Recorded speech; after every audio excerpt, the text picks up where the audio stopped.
Hello everyone. Good morning. I, Mr. Vaibhav Titarmare, lecturer in Mechanical Engineering Department, NIT Polytechnic, Nagpur. I welcome you all in this lecture series of subject Mechanical Engineering Material.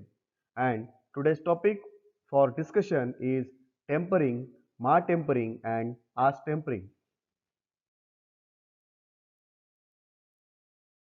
Let us summarize the previous lecture. In previous lecture, we have discussed about the normalizing process. After that, we have discussed about hardening process and we have classified annealing with a normalizing. I hope you have studied the notes and study hard. The learning outcomes. After completion of this lecture, you are able to describe with neat sketches the specified heat treatment process. Select relevant heat treatment process for the given material with justification. These are the program outcomes which are going to be achieved after successful completion of this lecture. So let us start. What do you mean by tempering? आप सभी को पता है वैसे tampering के पहले हमने जो प्रोसेस किया था उसे हम हार्डनिंग बोलते हैं और हार्डनिंग में हमें जो स्टील मिली थी वो काफी हार्ड थी। ठीक है, तो अगर उस हार्डन स्टील की जो हार्डनेस है और हमें उसे थोड़ा सा उसमें डक्टिलिटी लाना है, उसके हार्डनेस को थोड़ा कम करना है, मतलब उस स्टील को हमें सॉफ्ट बनाना है, उस हार्डन स्टील को अगर हमें सॉफ्ट बनाना है तो जो हीट ट्रीटमेंट प्रोसेस की जाती है उसे हम टेम्परिंग कहते हैं।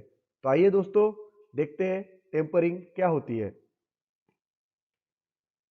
तो hardening treatment develop maximum hardness excellent wear resistance and high strength in the steel. ये हमने इसके पहले लेक्चर में पढ़ा है।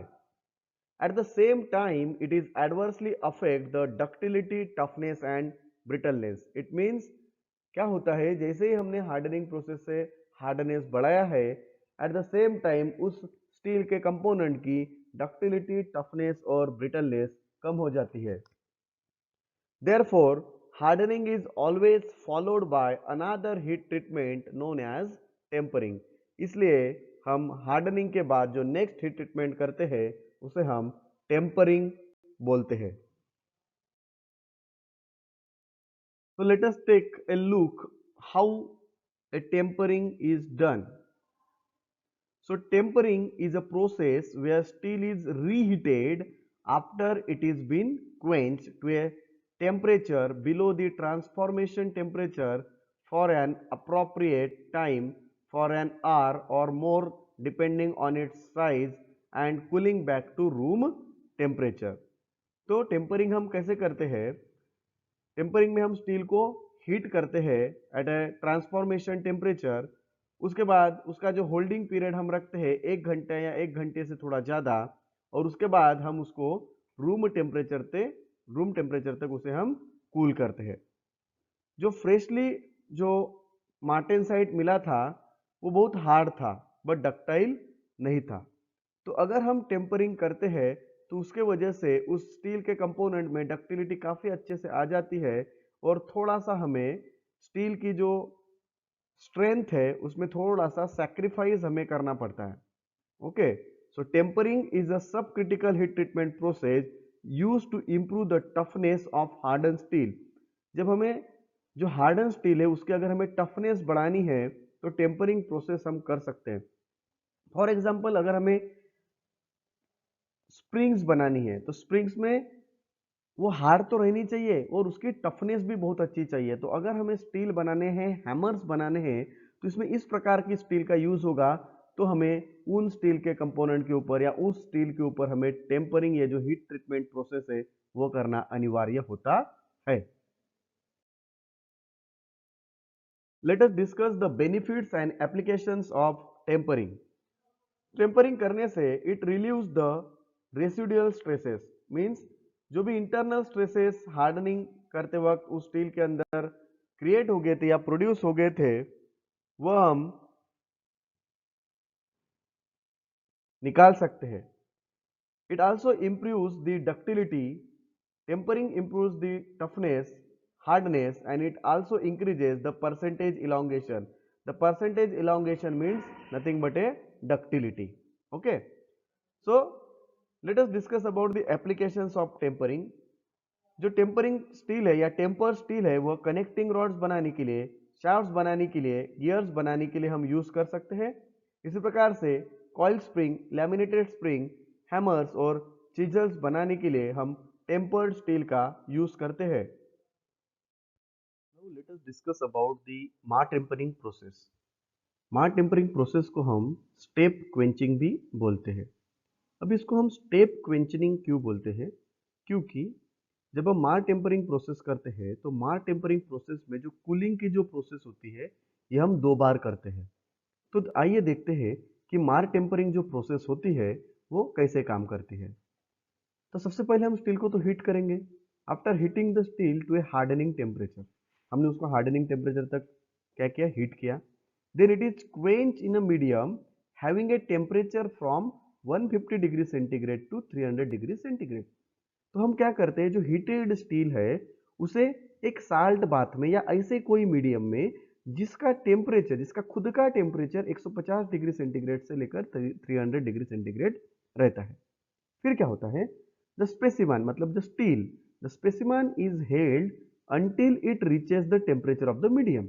फिर क्या होता है, जब तक उस स्टील का और उस मीडियम का टेम्परेचर इक्विलिब्रियम में जब तक आता नहीं, मतलब सेम नहीं होता, तब तक हम उसको वहीं पे रख देते हैं। And then it's cooled further पे room temperature in air and sometimes in a cool. उसके बाद फिर हम उसको कूल करते हैं रूम टेम्परेचर तक, कहाँ पे, एयर में, या फिर हम ऑयल में उसको कूल करते हैं। तो मार टेम्परिंग प्रोसेस में स्टील को हीट करेंगे, फिर एक क्वेंचिंग मीडियम में वहां पे डिप करते हैं, इमर्स करते हैं, जिसका खुद का टेम्परेचर 150 से 300 डिग्री सेंटीग्रेड रहता है। फिर दोनों का टेम्परेचर लेवल तक आने देते हैं हम, और उसके बाद फिर बाहर निकाल के उसको एयर में या ऑयल में ठंडा करते हैं। The holding time in the quenching bath should be sufficient, है ना। जो भी हम टाइम देंगे होल्डिंग टाइम क्वेंचिंग बाथ में, वो थोड़ा सफिशियंट होना चाहिए to enable a uniform temperature to be reach throughout the cross section. मतलब जो स्टील का जो पूरा क्रॉस सेक्शन है उसमें सेम टेम्परेचर रहना चाहिए, but long enough to cause austenitic decomposition. Okay,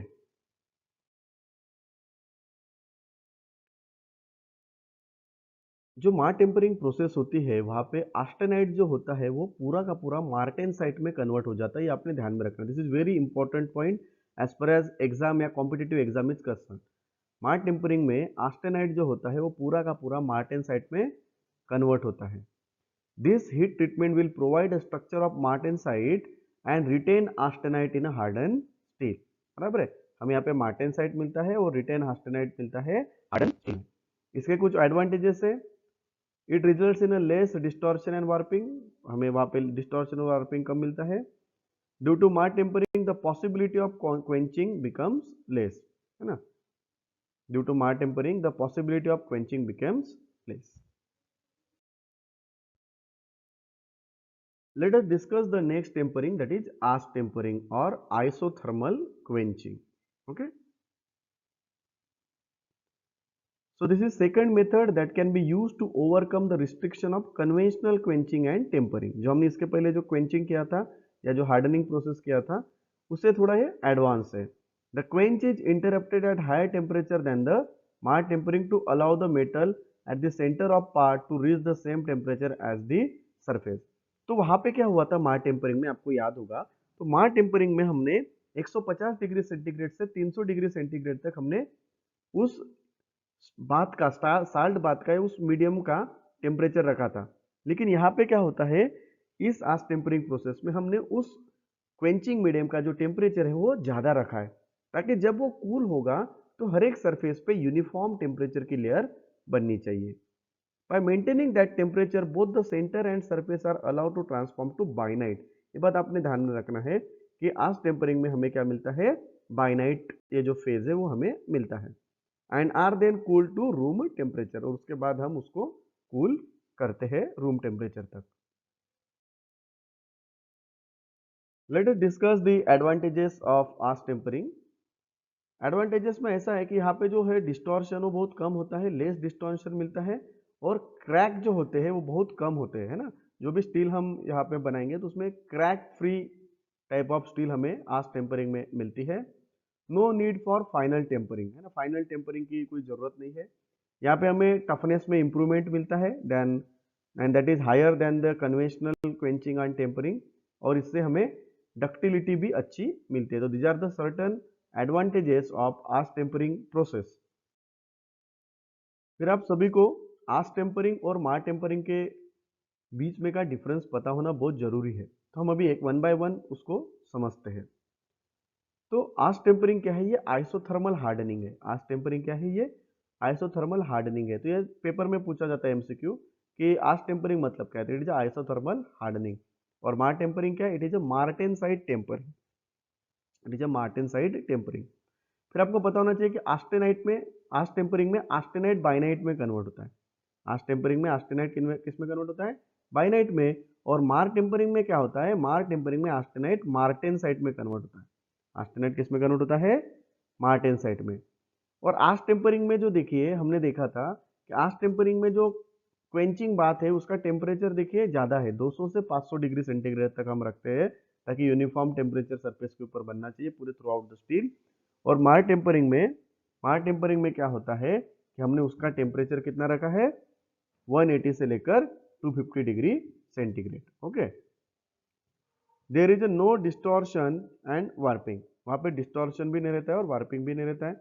और यहाँ पे मार टेम्परिंग में जो भी स्टील रहेंगी उसमें थोड़ा सा डिस्टॉर्शन और थोड़ा सा वार्पिंग रहेगा।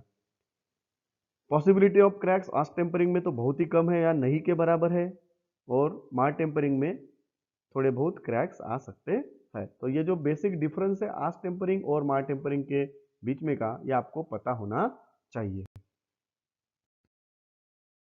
So these are the unit outcome achieved.